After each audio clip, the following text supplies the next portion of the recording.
Պարոն նախագահ, ինչպես է գնահատում Հայաստանի Եվրամիության հետ հարաբերությունները հնարավորինս խորացնելու քաղաքականությունը եւ երբ խոսում եք ուժեղ Եվրոպայի մասին, արդյոք այդ Եվրոպայի մաս ապագայում տեսնում եք նաեւ Հայաստանին։ Շնորհակալություն։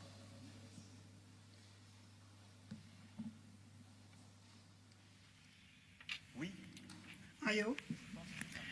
եւ կարծում եմ, որ սա ճիշտ ընտրություն է, ես փորձեցի դա քիչ առաջ բացատրել, կասեմ թե ինչու։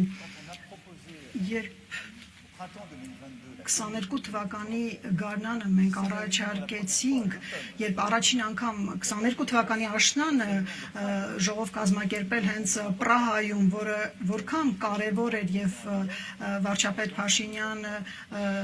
եւ նախագահ Ալիևը մասնակցեցին, ես համարում եմ, որ Եվրոպան պետք է գոյություն ունենա պատմական եւ աշխարհագրական շրջանակում եւ ոչ միայն ինստիտուցիոնալ շրջանակներում։ Բնականաբար Եվրոմիությունը կարևոր դեր է խաղում, երբ խոսում ենք Եվրոպայի մասին, իր հզորությամբ, իր բարդությամբ, իր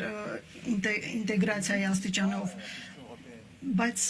սրանով չի սահմանվում ամեն ինչ։ Եվրոպան դա աշխարհագրություն է, պատմություն, քաղաքակրթություն, այսօր մենք առավոտյան տեսանք եւ խոսում էինք պատվիրակության հետ, որոնք ինձ հետ այցելեցին Մատենադարան։ Այսինքն այս պատմությունը տեսնելով Հայաստանի, մենք կարող ենք միայն արձանագրել, որ Հայաստանը եվրոպական պատմություն ունի,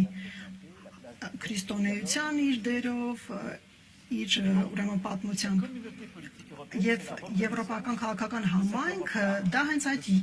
մեծ Եվրոպայի մայրցամաքի ճանաչումն է եւ եթե համարենք, որ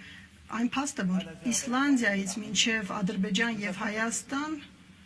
կա ինչ-որ բան եւ մենք պետք է կառուցենք այստեղ ընդհանուր հիմքեր։ Ես համոզված եմ, որ երբ մենք խոսում ենք պաշտպանության, անվտանգության, թրաֆիկինգի դեմ պայքարի, միգրացիայի, էներգիայի մասին եւ ժողովրդավարական տարածքների պաշտպանության մասին, այստեղ ամբողջ իմաստը կա այդ եվրոպական համայնքի,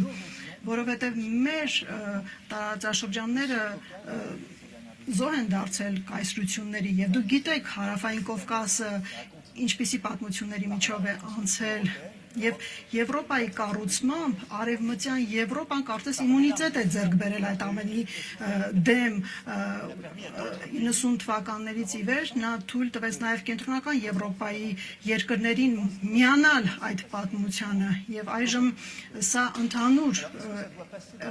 էմանսիպացիա է եւ հիմա արդյոք պետք է լինի անպայման ինտեգրացիա կամ ասենք ընդլայնում Եվրոմիության, չգիտեմ, վստահ չեմ, դա կախված է յուրաքանչյուր երկրի ընտրությունից եւ սա շատ պահանջկոտ գործընթաց է։ Ես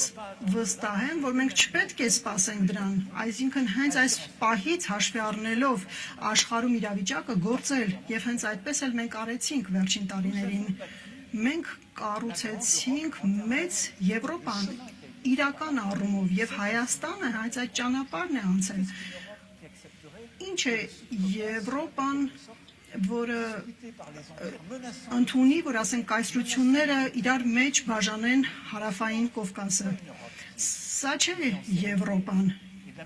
Եվ նույն ձևով ո՞րն է Հայաստանի ապագան, եթե ոչ եվրոպական ապագա, սա միակն է, որ կարող է երաշխավորել խաղաղություն եւ հավասարակշռություն։ Եվրոպան դա ընդհանուր ծրագիր է։ Երեք մենք 47 հոգի ենք սեղանի շուրջ, ամեն մեկը ուներ նույն ժամանակը խոսքի համար, արտահայտվելու համար եւ սա այդ եվրոպական դնոթն է, որը հարգում է մյուսներին, չի փորձում մյուսներին հնազանդեցնել, լինել դոմինանտ, դա վասալի տրամաբանություն չէ, որը այդպիսին էր անցյալում։ Այսինքն Եվրոպան դա այն ծրագիրը չէ, որ մյուսներին կանչում է պարտադրելով, թե ինչ պետք է անել։ Եվ այս առումով ես կարծում եմ, որ այո, շատ նպաստելի է Հայաստանի համար հաշվի առնելով ժողովրդավարության եւ խաղաղության ընտրությունը, ինչը նա ընտրել է այս որոշումը։